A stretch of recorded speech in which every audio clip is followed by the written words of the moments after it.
अस्सलामुअलैकुम। Welcome back to my YouTube channel. आज की इस वीडियो में हम देखेंगे ब्रोंकोपल्मोनरी सेगमेंट्स को। तो ब्रोंकोपल्मोनरी सेगमेंट्स में इस टू वर्ड्स का कॉम्बिनेशन है, ब्रोंको और पल्मोनरी। पल्मोनरी मतलब इसमें लंग भी इन्वॉल्व होगा और साथ साथ ब्रोंको यानी हमने ब्रोंकाई पढ़े थे, तो उसमें टर्शियरी ब्रोंकाई के सेगमेंट्स मिलके क्या बनाते हैं, ब्रोंकोपल्मोनरी सेगमेंट्स। तो bronchopulmonary segments are the functional and surgical unit of lungs. ये लंग्स के सर्जिकल लंग के एक सेगमेंट में इन्फेक्शन होगा तो वो दूसरे में फ्लो नहीं करेगा और उसको हम इजीली रिमूव भी कर सकते हैं।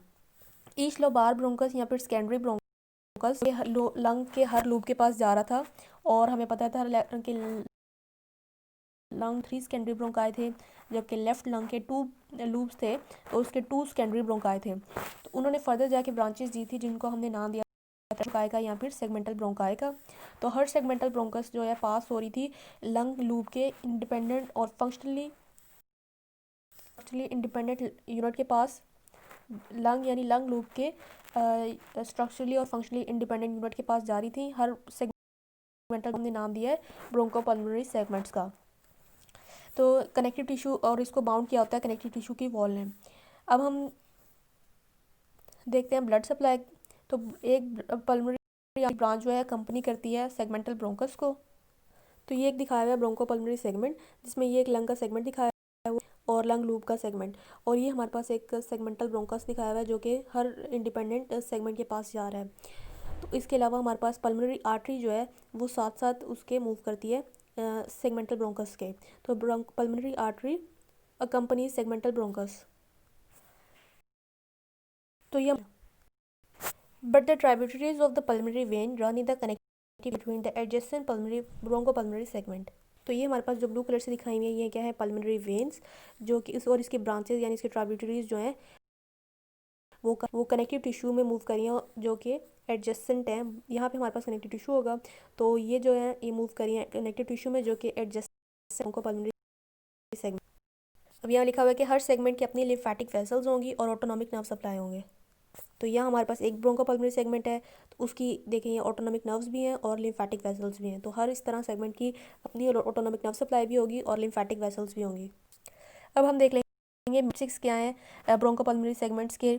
तो ये हमारे पास लंग लूप्स की सब डिवीजन होती हैं ब्रोंकोपल्मोनरी सेगमेंट्स, और ये पैरामिड शेप्ड होते हैं with its apex directed towards the lung root. इस बात को हम जो है जब हम ड्रॉ करेंगे ब्रोंकोपल्मोनरी सेगमेंट्स तो हम देखेंगे कि वो सारे पैरामिड शेप्ड होते हैं और उनकी जो टिप होती है वो लंग रूट की तरफ डायरेक्टेड होती है और इनको सराउंड किया होता है कनेक्टिव टिश्यू ने। इसके 3 मेन कंपोनेंट्स हैं, टर्शरी का यानी सेगमेंटल आर्टरी जो कि कंपनी करती है सेगमेंटल ब्रोंकस को, यानी जो पल्मोनरी आर्टरी हमने देखी है वो किसको कंपनी करती है, सेगमेंटल यानी टर्शरी ब्रोंकस को। और इंटरसेगमेंटल वेन्स जो कि लोकेटेड होती है कनेक्टिव टिश्यू वॉल में बिटवीन एडजेसेंट ब्रोंकोपल्मोनरी सेगमेंट्स। तो हमने जो वो देख पल्मोनरी वेन्स तो वो हमारे पास कनेक्टिव टिश्यू में पाई जाती हैं और इसके अपने लिम्फ वेसल्स होते हैं और ऑटोनॉमिक नर्व सप्लाई होती हैं और ये सर्जिकल स्ट्रक्चर। अब हम यहाँ से देखें तो ये हमारे पास है सेगमेंटल ब्रोंकस। अब ये फर्दर डिवाइड हो जाते हैं टर्मिनल ब्रोंकस में और टर्मिनल ब्रोंकस फर्दर डिवाइड हो जाते हैं रेस्पिरेटरी ब्रोंक्यूल में, सॉरी टर्मिनल ब्रोंक्यूल में, और टर्मिनल ब्रोंक्यूल फर्दर डिवाइड होते हैं रेस्पिरेटरी ब्रोंक्यूल में और रेस्पिरेटरी ब्रोंक्यूल ओपन होते हैं एल्वियोलर डक्ट में और एल्वियोलस में। तो ये एल्वियोलर सैक यहाँ पे हमारे पास गैशियस एक्सचेंज होता है। तो हमारे पास एयर एंटर और लीव करती है सेंटर ब्रोंकोपल्मोनरी सेगमेंट के एंटर को किसके ज़रिए, सेगमेंटल ब्रोंकस के ज़रिए यानी फिर टर्शरी ब्रोंकस के ज़रिए।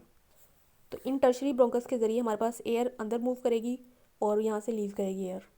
लेकिन जो ब्लड है और डीऑक्सीजनेटेड ब्लड वो कैसे एंटर होगा सेंटर में ब्रोंकोपल्मोनरी सेगमेंट्स के सेंटर में, सेगमेंटल आर्टरी यानी पल्मोनरी आर्टरी के ज़रिए।